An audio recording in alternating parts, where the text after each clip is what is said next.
नमस्कार जी।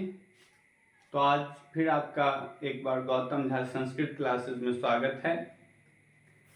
आइए, आज जो मैं आपके साथ बात करने जा रहा हूँ वो फिर आपका व्यंजन संधि ही है। और व्यंजन संधि में जो आपका अगला सूत्र है, आज हम लोग उसके विषय में चर्चा करेंगे।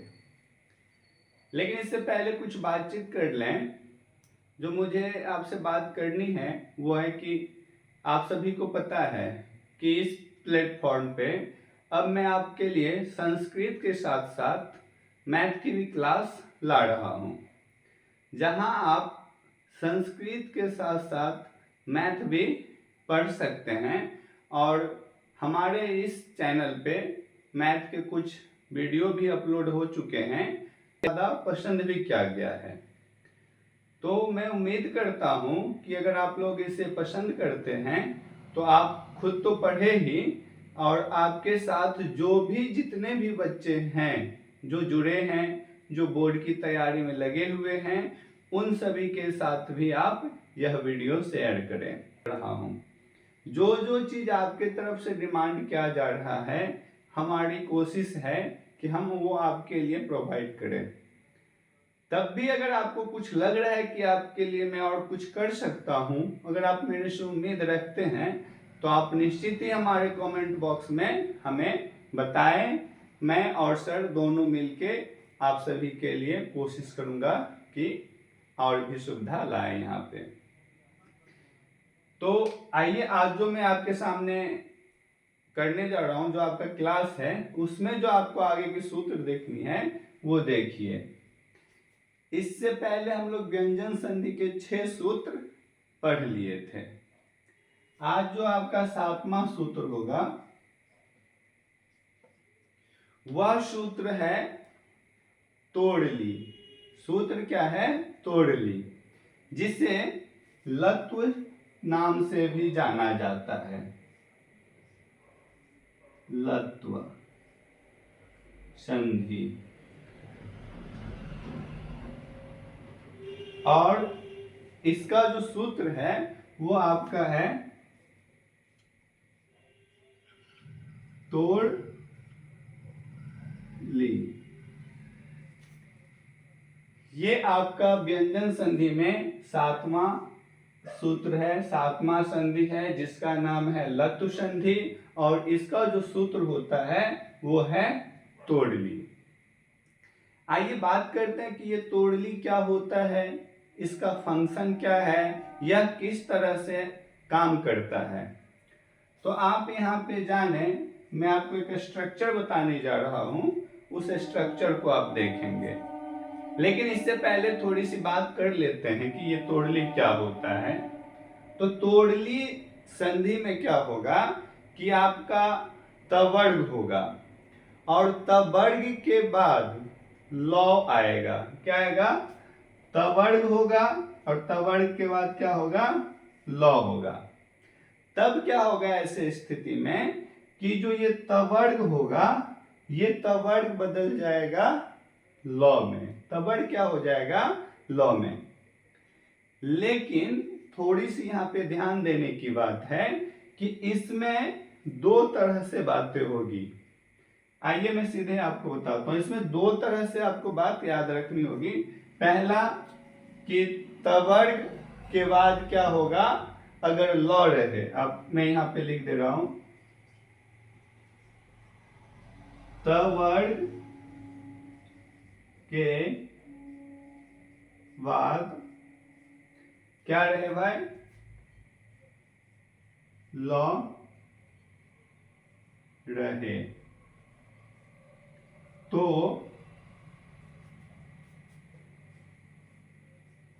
तवर्ग क्या होगा कि ये लौ में बदल जाएगा। तवर्ग क्या हो जाएगा? तवर्ग लौ में बदल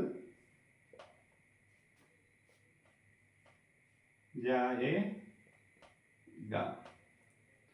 ये आपका इसमें क्या होगा? ये पहली बात मैंने आपको पहले ही बताया कि तोड़ली में आपको दो चीजें याद रखनी है कि तवर्ग है और तवर्ग के बाद लौ रहे तो तवर्ग क्या हो जाएगा, लौ में बदल जाएगा। अब देखिए यहाँ पे जो आपको दूसरी चीज याद रखनी है, दूसरी बात जो आपको देखना है कि तवर्ग का जो अंतिम वर्ण है नौ, क्या है भाई, तवर्ग का अंतिम वर्ण नौ। याद रखेंगे कि अगर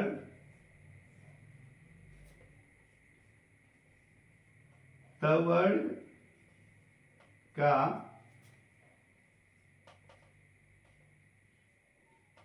अंतिम वर्ण नौ रहे तथा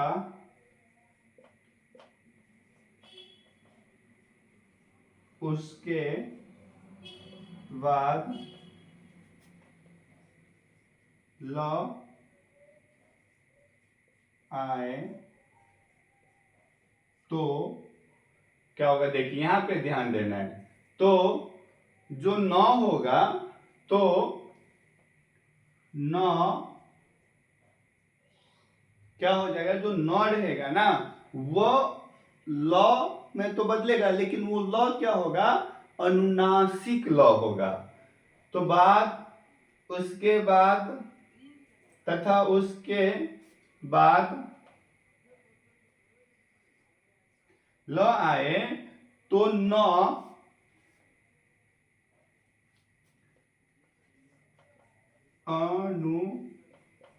अनुनासिक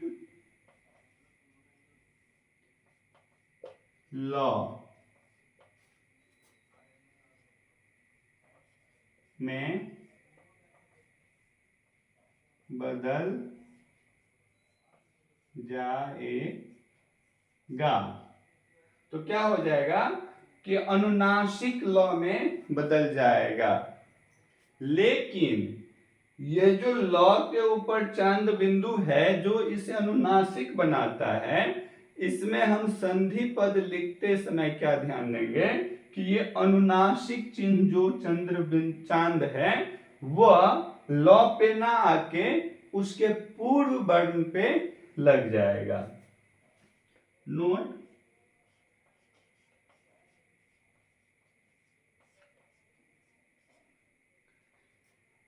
संधि पद में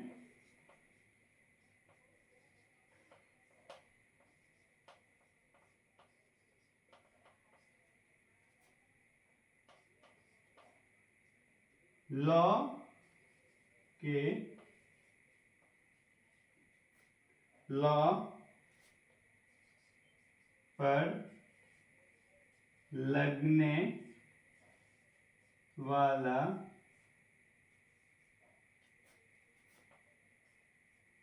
चांद बिंदु क्या हो जाएगा, पूर्ववर्ती वर्ण पे आ जाएगा। पूर्ववर्ती वर्ण पर प्रयोग होगा। आप इस बात को एक बार फिर समझें। इसमें क्या होता है, लतु संधि में जिसका सूत्र है तोड़ ली कि पहली बात कि तवर्ग के बाद लौ रहे तो तवर्ग लौ में बदल जाएगा। दूसरी बात, अगर तवर्ग का अंतिम वर्ण नौ रहे, देखिए तवर्ग की बात करेंगे तो तवर्ग में आने वाले सभी 5 वर्ण होंगे तो से लेके 9 तक। तो इसमें आपको याद रखना है कि तवर्ग लौ में तो बदल जाएगा, लेकिन अगर इस तवर्ग का अंतिम वर्ण अर्थात 9 लौ से पहले रहे तो वो 9 क्या हो जाएगा, 9 के बदले लौ का प्रयोग तो करेंगे, लेकिन वह 9 लौ क्या होगा कि वो अनुनासिक लौ होगा। और अनुनासिक वर्ण जो होता है वो क्या होता है आपको मैं बता देता हूं। अनुनासिक के बारे में थोड़ा ध्यान देंगे।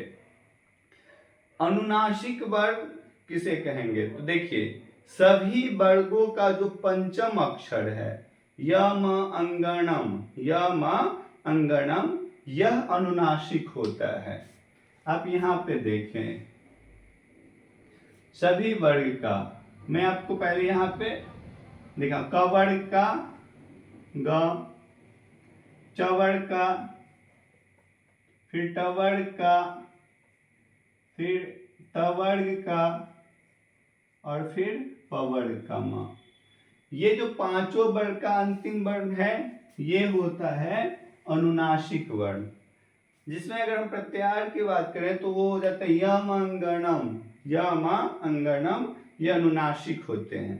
लेकिन इसके अलावे जो कोई भी वर्ण हो, कोई भी वर्ण जिसके ऊपर अगर चांद बिंदु का प्रयोग हो जाएगा तो वो वर्ण क्या हो जाएगा? अनुनासिक बन जाएगा। जैसे कि मान लीजिए च,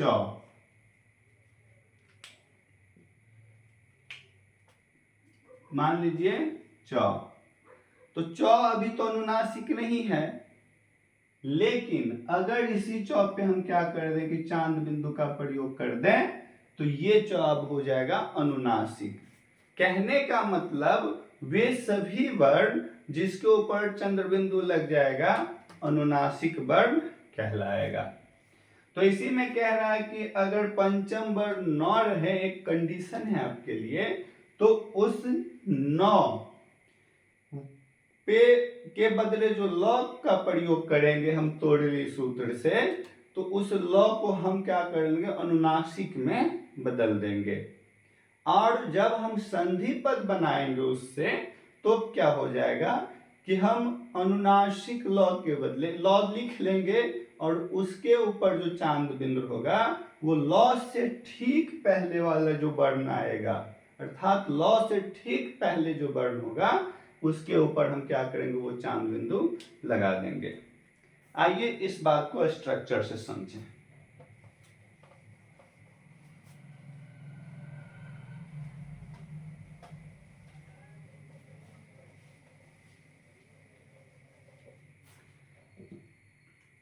तो पहला स्ट्रक्चर जो मैं आपको बता रहा हूं, एक जो बताया वो क्या हो जाएगा भाई कि आपका त वर्ग, उसके बाद क्या होगा? ल। तो ये त वर्ग किस में बदल जाएगा? ल में बदल जाएगा। इसी में जो दूसरा बात मैंने बताया कि त वर्ग का आपका क्या रहेगा? न, और न के बाद क्या रहेगा? ल। तो ये न किस में बदल जाएगा? अनुनासिक ल में। लेकिन इसका जो प्रयोग होगा इससे पूर्व वाले वर्ण पे होगा। अब एग्जाम्पल आप देखें,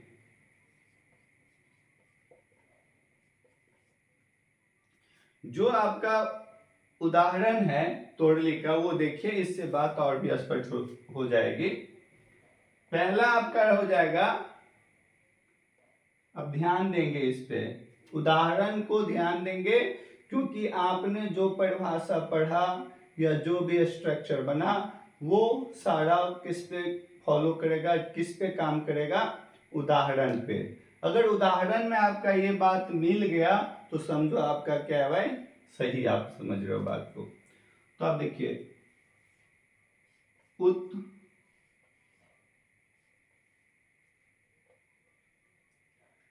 जोड़ लंघनम, लंघनम, घ लंग घ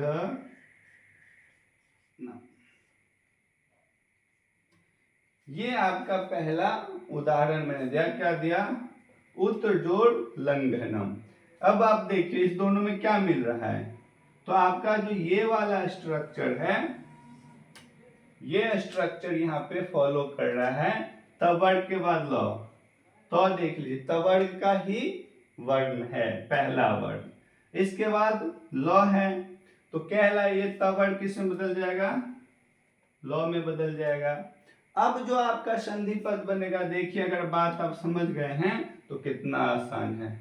तो के बदले हम लौ लिख लेंगे, तो उ तो के बदले लो, और इधर से लौ पहले है, उलंग घ नम। ये आपका क्या बना, संधि पद उल्लंघनम। अब एक दूसरा एग्जाम्पल आप देख सकते हैं, ये देखिए, तत् जोड़ लीना, तत् जोड़ हम जो लेंगे ली ना। आप देख लीजिए, इसमें भी क्या, ये तवर्ग का पहला बनता है, उसके बाद ल है, तो ये तक इसमें बदल जाएगा ल में, और आपका जो संधि पद बन जाएगा क्या हो जाएगा, तल्लीना, तल्लीना।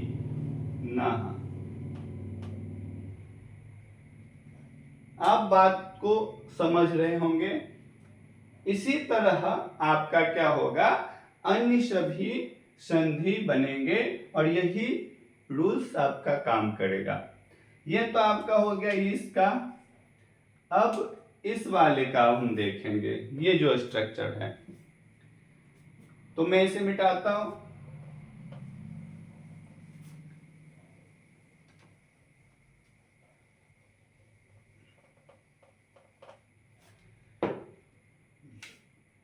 अब आप देखिए,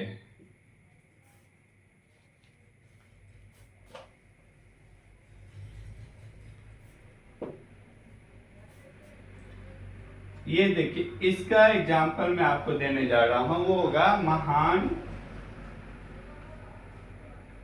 महान जोड़ लाभ, महान जोड़ लाभ। अब आप यहां पे देखिए, ध्यान देंगे कि इसका जो अंतिम वर्ण है न है, तवर्ग का ही वर्ण है, क्या है ये, तवर्ग का ही वर्ण है, लेकिन तवर्ग का कौन सा है, पांचवा वर्ण। और आपका जो स्ट्रक्चर है, नौ के बाद लौ रहे, तो ये नौ किस में बदल जाएगा, अनुनासिक लौ में। तो आप देखिए, अब क्या करेंगे, जो संधि पद बनेगा, संधि पद बनाने के लिए मैंने जो बोला, ये अनुनासिक चिन्ह जो चांद बिंदु है ये तो रहेगा, लेकिन इसका प्रयोग हम क्या कर देंगे कि इसके पूर्ववर्ती वर्ण, तो इसका लौ का जो पूर्ववर्ती वर्ण है वो क्या है, महान में ये है हा। तो हम इस पे इसको डालेंगे, जब हम बनाएंगे संधि पद तो क्या बन जाएगा, महा अनुनासिक ल आधा है, तो इसको कर दीजिए महा ला भ, और लाभ, और इसका जो चांद बिंदु है इस नियम के अनुसार किस पे लग जाएगा, लौ के पूर्ववर्ती वर्ण ह पे। ये आपका स्ट्रक्चर में है और ये संधि आपको कहता है। आप बात को समझ गए होंगे कि महान में नौ के बदले तो हमने अनुनासिक लौ का प्रयोग किया, लेकिन अनुनासिक लौ के पे जो चांद बिंदु है उसका प्रयोग हम इससे पूर्व वर्ण पे कर दिए, तो इसके जो पूर्व वर्ण क्या है, यही है, तो इस पे हमने लगा दिया। अब देखिए, एक और आप देख लीजिए, इसमें जो आपका है वो विद्वान जोड़ लिखत,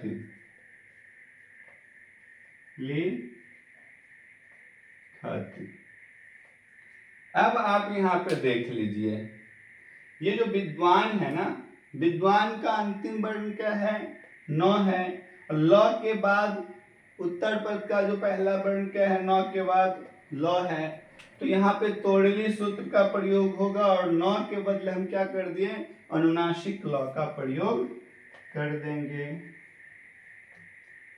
लेकिन फिर आप क्या हो जाएगा, जो संधि पद बनेगा, अब देख लीजिए,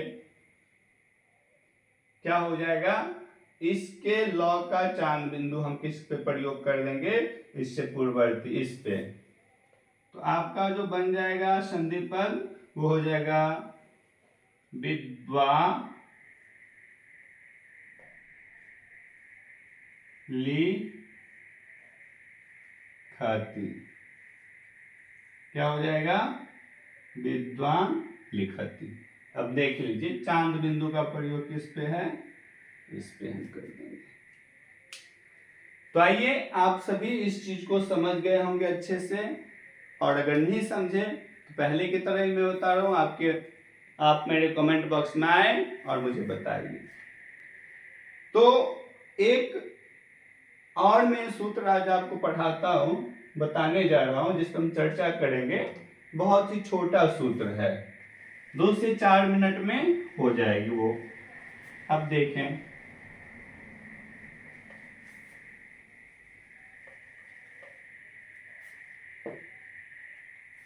ये आपका है 8वां, 7वां हमने पढ़ लिया, और 8वां जो है उसका नाम है छत्व। क्या है भाई, छत्व संधि। वो लत्व था और ये क्या है, छत्व है। और इसका जो सूत्र होगा वो होगा सस छो अटी, छो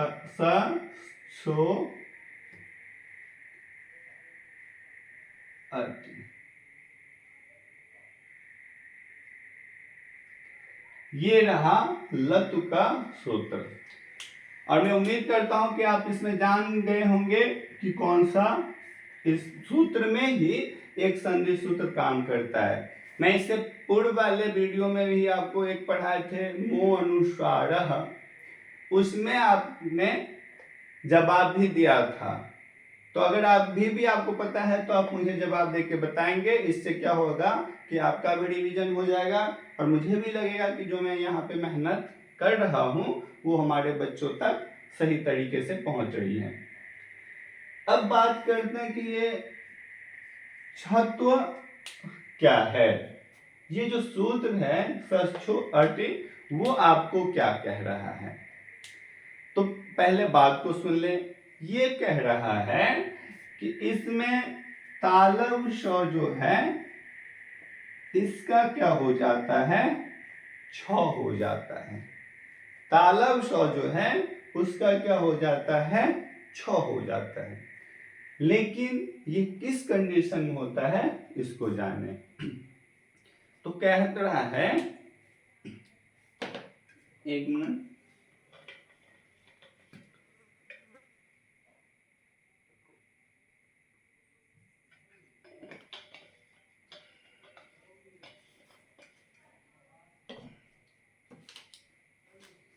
ये जो आपका छत्व है वो आपको कहता है कि तालव स से पूर्व, तालव स से पूर्व किसी भी वर्ग का पहला वर्ण, दूसरा वर्ण, तीसरा वर्ण, चौथा वर्ण, या र, ल, व और ह, र, ल, व और ह, ये वर्ण हो तो क्या हो जाएगा, ये जो तालव स है वो आपका छ में बदल जाएगा। तो मैं आपको यहां पे लिख देता हूं, एक बार आप ध्यान देंगे। यदि तालव स से पूर्व किसी भी वर्गों का प्रथम, द्वितीय,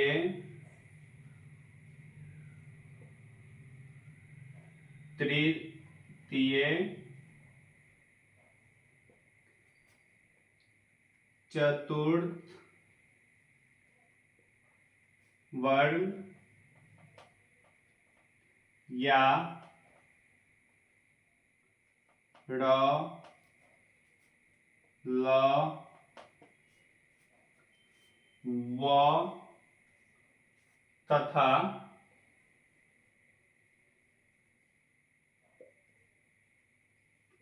ह वर्ण रहे तो क्या होगा? तालब स के स्थान पर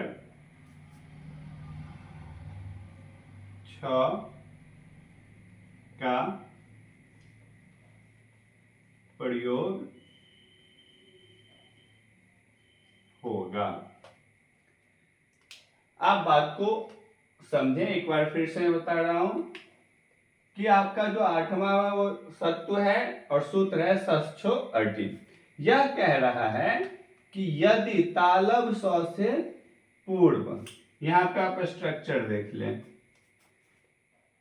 तालब स से पूर्व, तो हम इधर कर लेते हैं। क्या रहे कि किसी भी वर्गों का, क्या रहे?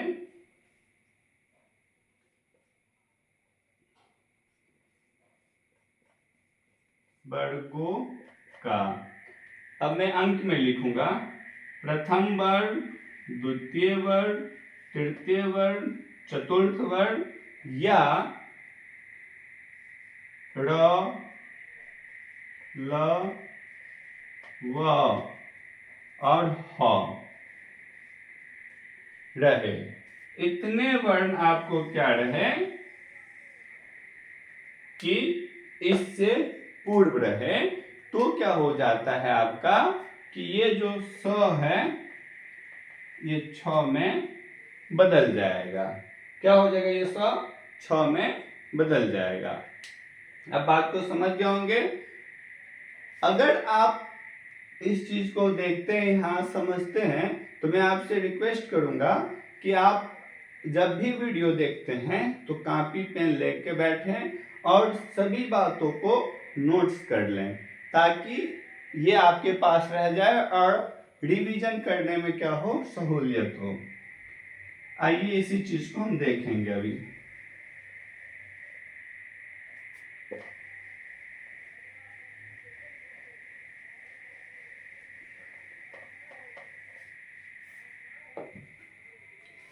आप इसमें एग्जाम्पल देखें, आपके पास जो एग्जाम्पल में रहा हूं, ए तत् जोड़ शोभनम,